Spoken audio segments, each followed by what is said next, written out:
নমস্কার, আমি তনুশ্রী। আমার চ্যানেলে আপনাদের স্বাগত জানাই। বর্ষাকালে ইলিশ খাবো না তাও কখনো হতে পারে নাকি? তো চলুন ইলিশ মাছের অত্যন্ত লোভনীয় একটি রেসিপি দেখে নিই। ইলিশ মাছ আমরা বিভিন্ন রকমভাবে বানিয়ে থাকি, আজকেরটা একটু ইউনিকভাবে আমি বানিয়েছি, তো দেখতে থাকুন।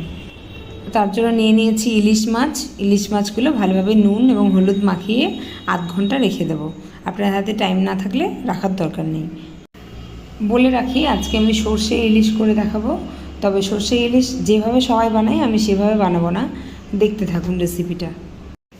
মাছগুলো ভাজার জন্য কড়াইতে বেশ কিছুটা পরিমাণে সর্ষের তেল নিয়ে নিয়েছি। তেল গরম হলে মাছগুলো এপিট ওপিট করে 1.5 থেকে 2 মিনিটের মতো ভেজে নেব। খুব বেশি ভাজবো না, চাইলে কাঁচা মাছও ইউজ করতে পারেন, আরও ভালো হয়।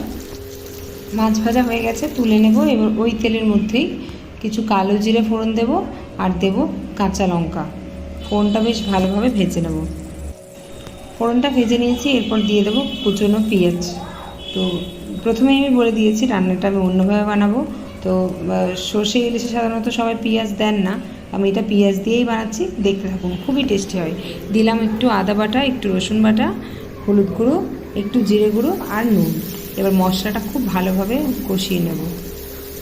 অনেকে হয়তো ভাবতে পারেন যে ইলিশ মাছে পেঁয়াজ এত রসুন দিলে ইলিশ মাছের যে গন্ধটা সেটাই চলে যায়, কিন্তু বিশ্বাস করুন এই রান্নাটা একবার করে দেখুন, খেতে দুর্দান্ত লাগে আর কোনো গন্ধও চলে যায় না। আমি কিছুটা 3 চামচের মতো সর্ষে বেটে নিয়েছি এবং সর্ষেটা বাটার পর আমি সবসময় ছাঁকনা দিয়ে ছেঁকে নিই।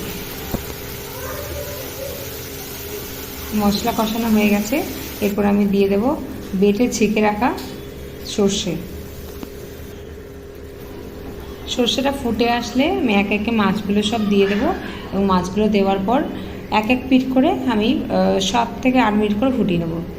এই পিঠটা 7-8 মিনিট ফুটে গেলে আবার উল্টে দিয়ে আবার 7-8 মিনিট ফুটিয়ে নেব, অবশ্যই ঢাকনা দিয়ে।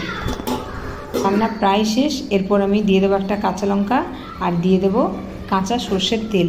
এটা খুবই ইম্পর্টেন্ট, এটার জন্য রান্নার টেস্ট আরও বেশি ভালো লাগে। গ্যাসের ফ্লেমটা অফ করে দিয়েছি।